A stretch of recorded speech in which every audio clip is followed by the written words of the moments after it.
Welcome to the Melee Analyst Desk pre-Top 8 show featuring Melee stats. Joining me today is Edwin Budding. We had a lot of great action over the last 3 days.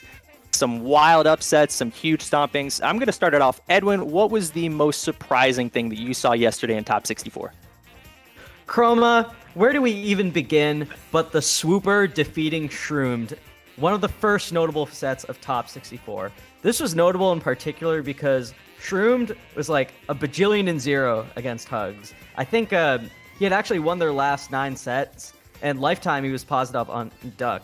So when I saw that the Swooper had beaten him, it actually made me audibly say, "What?" Like loudly in the middle of the kitchen and everything. Like I had to explain to my spouse what happened before they just walked away, not understanding what I was talking about.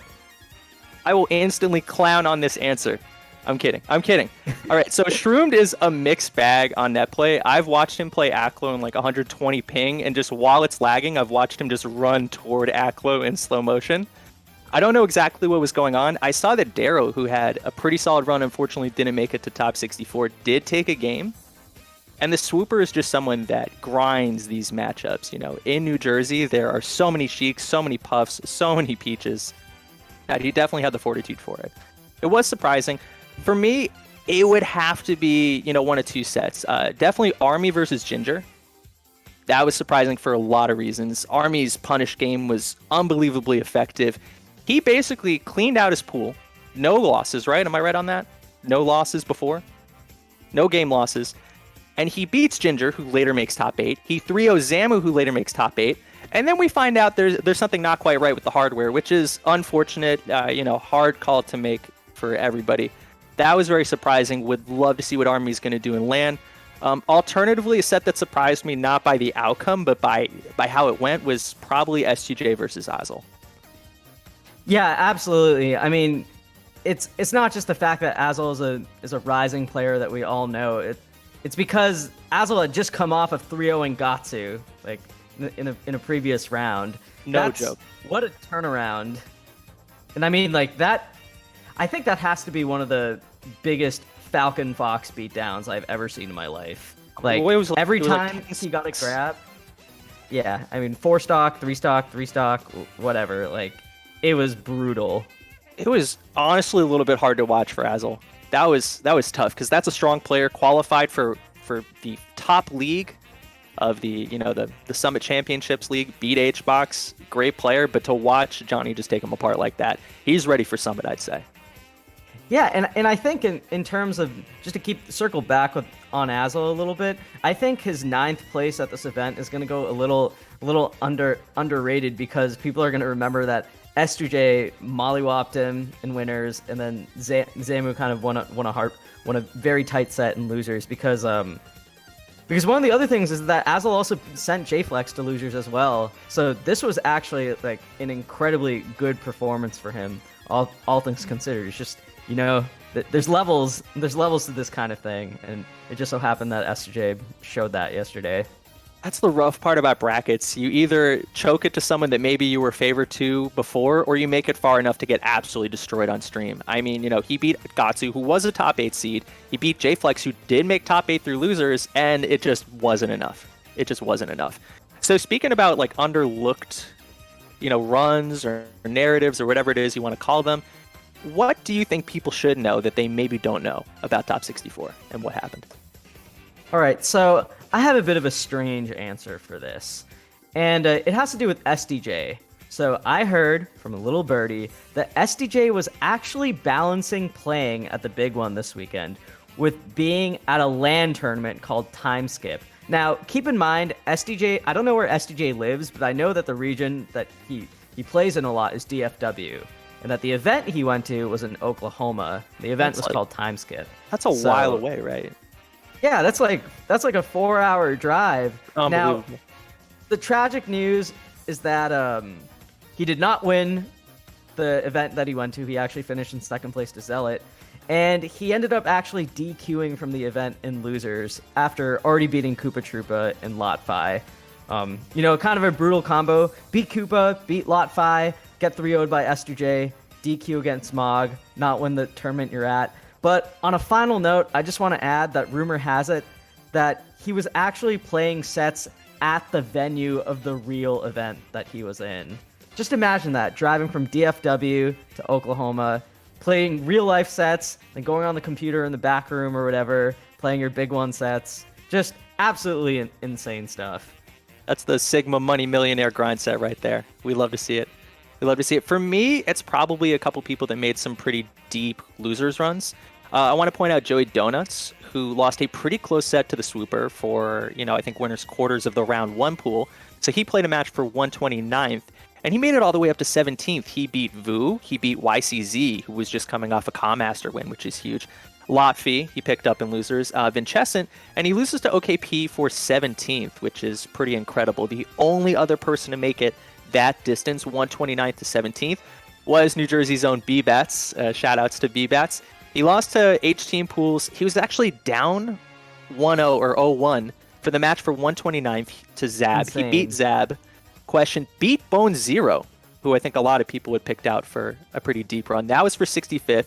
Beat Steech, a young San Diego Fox who has gotten really good, actually. Great run from him. Umarth, HTWA in the rematch, and then had a pretty good set versus Lucky for 17th. I think a lot of these net play grinders, they have gone under the radar and have started to come back in local tournaments. I know Joey Donuts in, I want to guess Wisconsin, is that right? I think Minnesota. I was gonna say that Joey Donuts is one of this is a really hidden state that I've been talking about for a while. Ben and yeah, like most people recognize Ben at this point, but like preeminent 100 grand Joey Donuts. These are the guys you gotta watch out for once Land comes back, because they're gonna take some names at nationals, and Joey Donuts definitely showing this weekend that he's a player to look out for with that run you just described. There are a lot of people who have just come up during the rollback and net play eras that you need to watch out for, because they're starting to be favored to go to top 32 in these big tournaments. I also want to give a quick shout out to Melee Stats' Oven finally beating his bracket demon Fiction. Edwin, do you want to walk us through the background here really quickly? Yeah, so a long time ago when Oven was just getting back into playing Melee, and when I say that, I mean just literally entering a random tournament because he felt like it. He was actually in the same pool as Fiction, who slept through his winner's bracket match, played Oven in losers, beat him, and then DQ'd from the event because he didn't feel like playing. So at this event, in the big one, we were all awaiting the Oven Fiction rematch. And what ended up happening is that Fiction, after losing to Man Ray in winner's bracket, just DQ'd out of the event. And when Oven got to where he would have normally played Fiction, beating Firepuff 1-2 to get there. Another Melee Stats member. That's what Oven, he's not the Firepuff 1-2. Oven made it to the next round. So shout out to Oven, shout out to Melee Stats, shout out to Fiction. Sorry, Fiction. All right, I guess that brings us to top 8 today, huh? Sorry, Edwin, go ahead.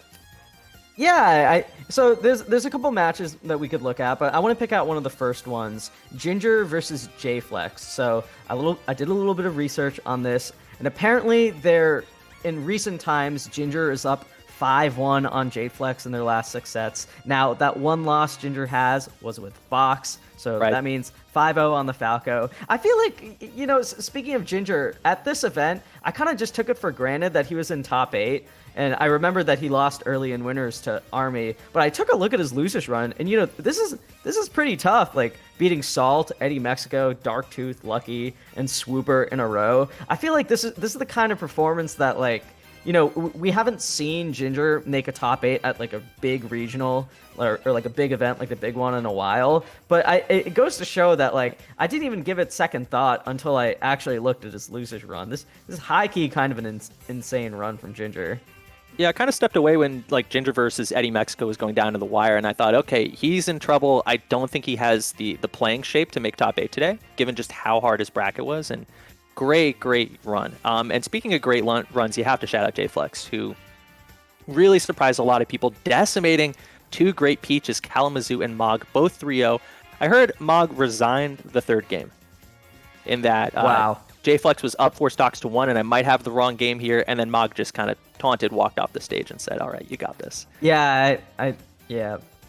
So it's stacked up against J-Flex, but I have to say, if you look at the matchups and the players, if he can make it past Ginger, not a bad setup. The winner of Ginger J-Flex will play the loser of Johnny Kadoran, and Kadoran is no slouch versus Sheik, but doable. Then you have Toussaint, if Toussaint loses to Wizrobe, playing the winner of Zamu versus Kalamazoo.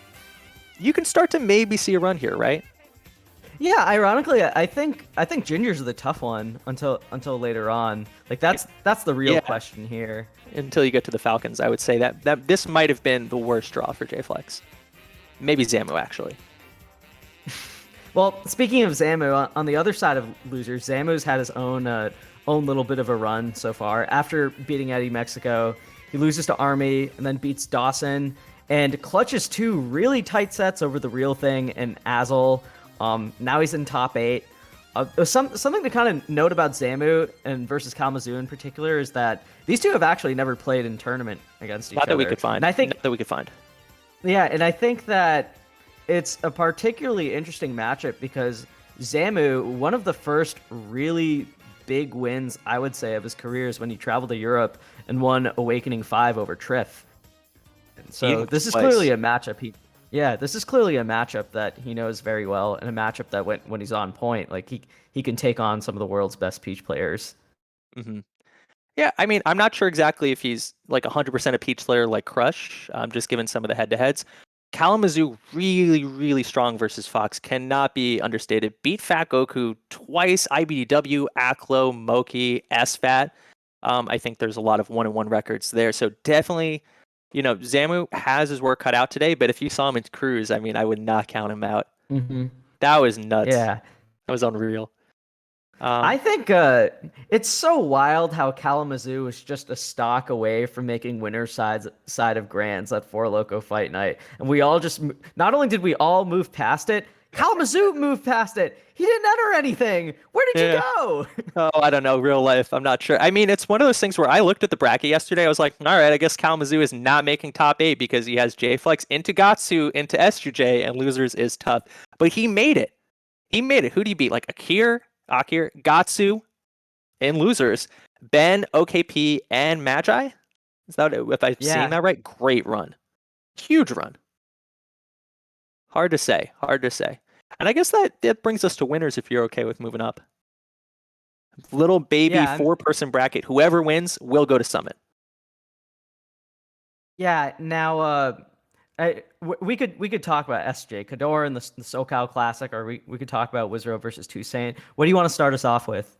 I'm going to start off in SoCal because I'm going to read you 2 stats that I think are important, which are, actually, I'm going to make this up. I don't actually know the number. 1 in 14. That might be, or something like it. It's definitely 1 to double digits. Is Kadoran's record versus SGJ. Now, Kadoran, incredible player. Cannot believe he's the second lowest ranked player on the 2019 list, only behind JFlex, who did not appear at 70th. Incredible win, and he made it look easy to get here. But this record versus Johnny is tough. I will say, though, the second to last set they played, Kadoran won. And I'm also going to tell you, 4 in 34. That's what I think it was one of the Smash Stats sites has for his record versus Captain Face Roll. And that was a lot of losses in a row, and Kadoran grinded it over and over again until he ascended to Godhood and beat Plup. So, can't count him out, but if you're Johnny, are you too unhappy? Well, the way Johnny looks so far, I would say that this is exactly the kind of matchup that he's looking for. There's nothing to quite get your Falcon heart pumping or whatever than to play a Marth first thing right before winners final. Even though it is Kadoran, you can never sleep on him. Like you said, the lifetime head-to-head just drastically favors SJ. He's a force to be reckoned with that matchup, and a force to be reckoned with in general. We talked about him 3-0ing Azel earlier. I don't think he's dropped a game at all in top 64. And if you watch those games. Yeah, and most of them were not close. I don't know if you saw the brackets. No disrespect to Arcadia, SDJ, or Azel, but they were not unbelievably competitive, a lot of them. He's a man out for revenge. This is a guy that he didn't qualify for something because he had to play IBDW for 9th. Sometimes that's just how things turn out. Yeah. And in voting, this is SJ's chance to really This is SJ's chance to really prove himself and make sure he's one of the 16 in the Summit House. Mm-hmm. It is. So Johnny is a man on the mission, and he might already be there. Godoran, if he makes it, he's probably going to have to beat two Falcons. Or there's a way in which he loses to Johnny in winter semis, makes it to losers finals, beats the Falcon that you might guess will come from there if you assume the Falcons will win out. It's tough. This is probably the worst possible top two seeds that you could give him. Which, Yeah, I completely agree. It's going to be tough for him. Mm-hmm. Well, on the other side of winners, yeah, go ahead. We've got Wizrobe versus Toussaint. Now, Toussaint did just win the May edition of Ginger's Pot of Gold, 3-2, 3-2ing SUJ. So, definite chops in the matchup, looks great as a player, ready to roll, but Wizrobe has not lost a set to Puff since 2019, which was HBox. Wow. He's been a little bit inactive, but the record versus HBox really says it all. I would have to say another Falcon out for revenge. Heartbreaker in Slippy Championships League final. Loses to SFAT, has to play Mango again just after he beat him for the first time. And voting, where, round 3, Heartbreaker again. And he may finally have his break as far as the matchups go. He's got Toussaint and he's got a Falcon Ditto. And if he wins both of those, it's Summit. How do you like Toussaint's chances? I think that, at least for me, I can say that I think this is, based on the results, this is a matchup that Toussaint's gotten a lot better with. I know in Tri-State, he used to actually, when he was up and coming, he used to actually struggle with Captain Smuckers a bit. I think Lifetime, he is negative on None. However, he did beat None in their last set at Gommel 2021. As you mentioned before, he won Ginger's Pot of Gold, beating SJ twice. And lately, he beat Gatsu at Pound 2021. So, is this a new Toussaint? Is Toussaint going to give Wizrobe a scare? Or are we going to see something like we did at LACS2 last year, where Wizrobe frankly destroyed him? Hard to say. I think, I think the story of the day is the Falcons. Everybody knew it, I think, coming in. To make it to Summit, you got to beat a top Falcon. And so, if Toussaint, as much, credence as you put on last minute, jam sessions, but everyone knew it going in. There were going to be 2 top Falcons as the top 2 seats. You're probably going to have to go through them. So this, I hope, will be Toussaint at his most prepared on the matchup. So, Chroma, tell me, what is the prospective matchup that you would like to see this top 8? I got 2, and they're a little bit dependent on what happens. If you assume the Falcons win out, I am going to like both losers' quarters, especially as you project them. If you think Kalamazoo beats Zamu, absolutely not a given. Would really love to see Toussaint versus Kalamazoo, as we saw Kalamazoo amazing at the Peach Puff matchup. I really do enjoy that one. And, I would say that if Ginger beats J-Flex and Kodoran does not manage to beat SGJ, that match will be really interesting because I do believe Kodoran is favored, both matchup-wise, recent history-wise. That's going to be the test. Ginger is going to have a gauntlet to get to Summit, and if he can win that, we might be able to see him take that loser's final spot. And so I'm really looking forward to those. What about for you? I would love to see those 2 matchups as well. I think those are good picks. I personally want to see the matchup that I was waiting for at Frame Perfect Series 6 online. Wizrobe versus Kodoran. At Frame Perfect Series 6, Kodoran won the... Yeah, Kodoran won the event. Unfortunately, Wizrobe had to DQ. And today, we could see it. If Kodoran can find a way past SJ, he could play Wizrobe then. He could play him in losers. I'm curious to see how that would turn out because I think Wizrobe is a very different style of Falcon than the one that Doran is used to plays all the time. I'm just curious to see how they would do against each other. All right, I think that brings us to our patron questions. We do have the Melee Stats Patreon Discord, and so some of our patrons have asked us some questions. I'm going to fire a couple from you. So we've got PD Walnuts, Twitch subscriber actually, who said, "Who's favored in the head-to-head between Wizrobe and Johnny? The prospective possible winners finals. Who do you have here?" I think it's so tough to say.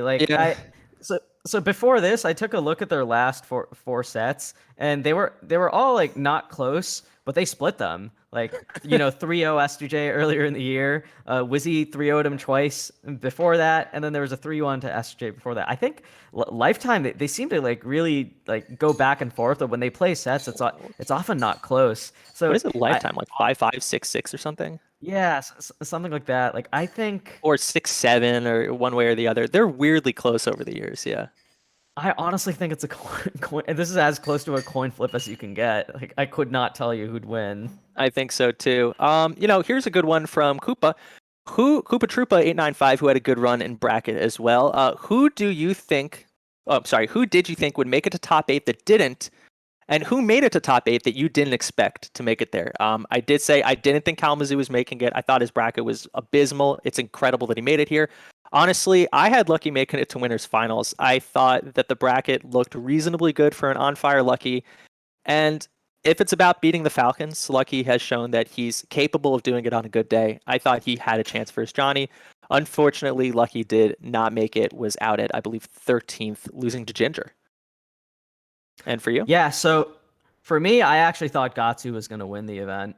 So to see him go out pretty early, that was brutal. Again, at an event like the big one, you can never count out anyone in an individual set. And Azul's certainly not someone to sleep on, but I really thought that I liked Gatsu heading in this event. I know he had slumped a little bit, but I still had faith that he would pull through, and I thought he would be a safe pick. And that's just not how the weekend turned out. As far as people that I didn't expect to make in top eight, I think JFlex being here is certainly a surprise. This is someone that usually at events that big events of this caliber or just any kind of stacked event, this is someone you could find in top 24 or top 16. Like I think seeing him make top eight at this event is definitely a step up. I can say in recent memory, JFlex has won two pretty solid New Jersey events lately, beating fellow PR people. So I guess it wasn't too out of the question, but in a field like the big one, like obviously it's very difficult to tell who's gonna have the bracket turn out in their favor, and I think that's what happened with JFlex. Yeah, it shows that you cannot sleep on any of those people from New Jersey or Tri-State. A lot of them are so close in skill that on any given Sunday, any of them can go really far. This is actually an interesting one from Dr. Lame. How'd you guys feel about there being summit spots for a full, United States and North American event? Would one West Coast and one East Coast spot have been better? Edwin, what are your thoughts? I mean, how much longer are we gonna start? How much longer are we gonna continue talking about this, like East Coast versus West Coast pools Forever. for big events kind of thing? When We'll never yeah, stop. maybe forever. But when land majors come back, like I don't know how much we'll think about it. I guess if I were to say, as much as most players talk about it, like I feel like if it was a big deal, we just wouldn't have any events in general. Like maybe this is kind of a lazy opinion. I'm totally willing to concede that. But like if rollback like was supposed, I do think region lock rollback just is a little more competitively like technically like more real than cross country, but we still play on cross country because we seem to we think it matters a lot. And I think by the time you get to like top eight or whatever, I don't know for summit qualifying, at least I don't think I think while there's definitely a difference, it's difficult for me to say that like, oh, it shouldn't happen again when I don't know when the next time it will happen is. We're going to talk to the players, I guess. But, you have two balancing things. Number one, cross-country net play is not ideal. It works very well, not ideal. But at the same time, some of the more stretchy matchups. So if you're talking, Canada to Florida, or maybe something like Texas to, the Pacific Northwest or something like that, those are tough, depending on setup and what have you. I also think that there were some complaints that the West Coast brackets in the past were not as hard as some of the East Coast brackets. And I think what this event did with the top 64 reseeding was very good. And I think it was carried out very well. I think really the sad outcome of reseeding for me was Chem getting double eliminated by Reeve.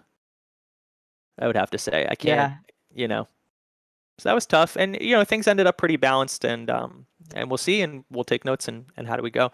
So I think this brings us basically to our last question, isn't it? It's the big one. So Chroma, who is going to win the big one and who's going to qualify for Summit right beneath them? Well, I have to say the stars have aligned for the Triple Falcon Summit. It looks very likely that we will have two, if not three there, none already there. Wizorb and SJJ are in a dominant position, and a lot of the people in this bracket have not proved themselves versus Falcon in the way that we would hope to. Kalamazoo, it's a tough matchup for him. Kadoran, we talked about. Toussaint getting there. Ginger would love to prove it. JFlex will have a tough route to even make it to the Falcons. And Zamu is, Zamu, he could do anything. He really could. So my heart says that if Ginger wants to step up and prove that the Falcon Demon is gone, today is the day, right? And both of them cannot make it to grand finals through winners. One of them will have to fight whoever makes it there. Unfortunately, Ginger is going to have to make it past Kadoran to get there, most likely. I think Ginger, Toussaint, and Kadoran could have a shot at one of those spots. I really think so. But I'll throw it to you. I'm kind of hoping against hope maybe. Yeah, I think this is such a great sea of competitors. I think S2J and Wizrobe have it, man. Like I think those two are so solid. I think they have matchups that are very favorable of them. Now, could Toussaint or Kadoran prove us wrong? Absolutely. Maybe, but I think even assuming those two get sent or one of those two gets sent to losers, that's still a really tough out for the players that they would have to play. Ginger. We talked about Ginger Kadoran being tough. I know Ginger's beaten S2J before, but I still think that's a relatively tough matchup for him to do. I just really like their paths. I think they're going to play each other in winners finals. If I had to pick one of them, you know what? I'm gonna go with the West Coast favorite. I think SJ is gonna beat Wizrobe in winners finals. I think Wizrobe will make it back to grands, and I think I think he'll qualify for Summit, but I think SJ is gonna win the big one.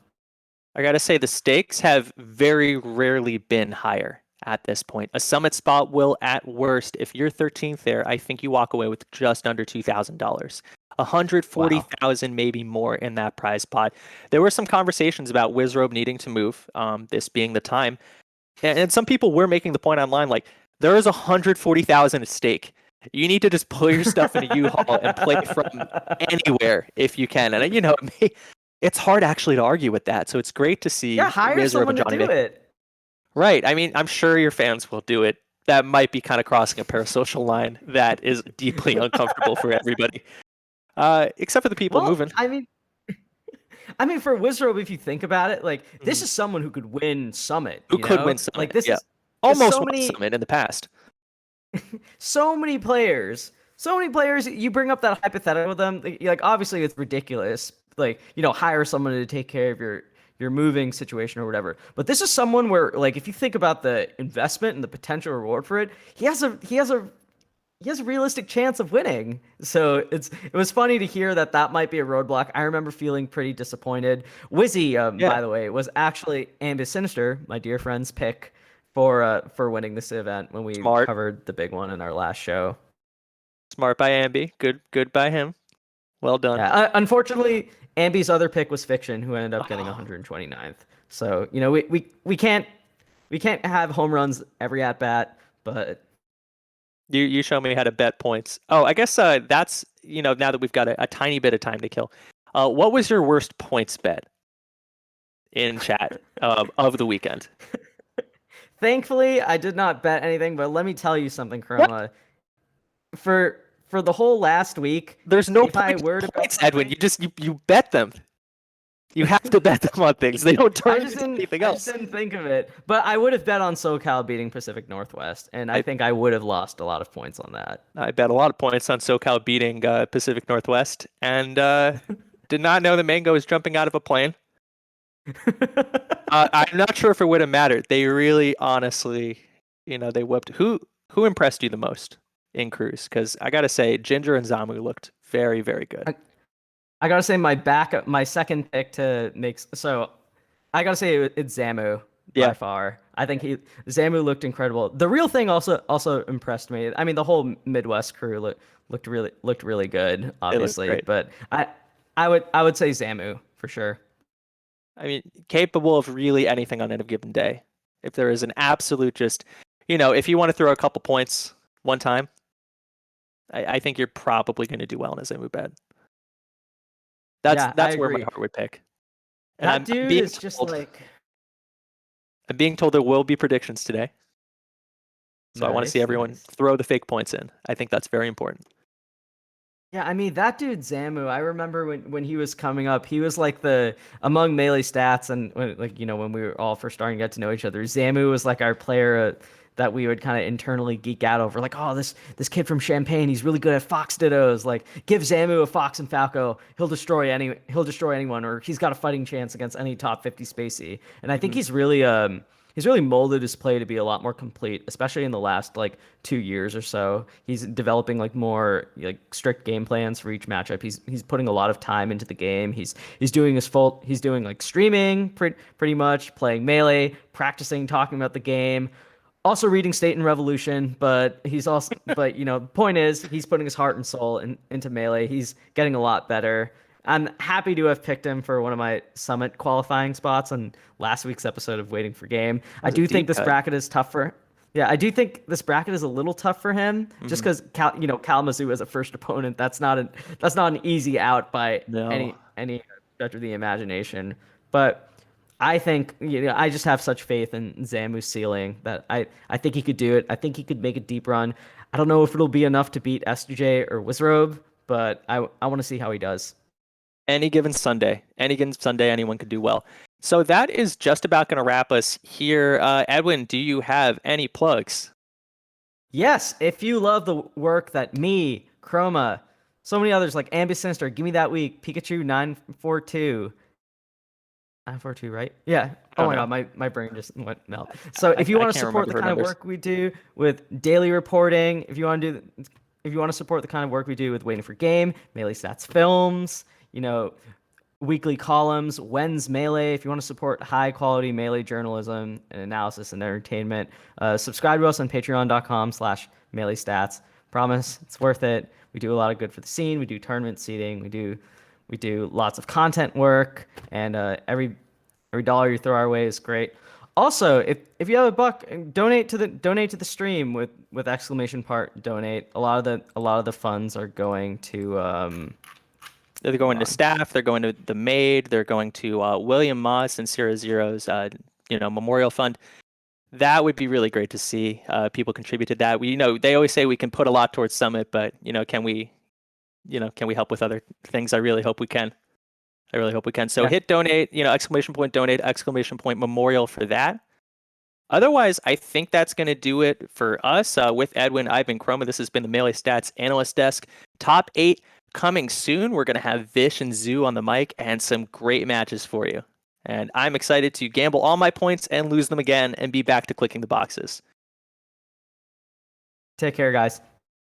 Take care.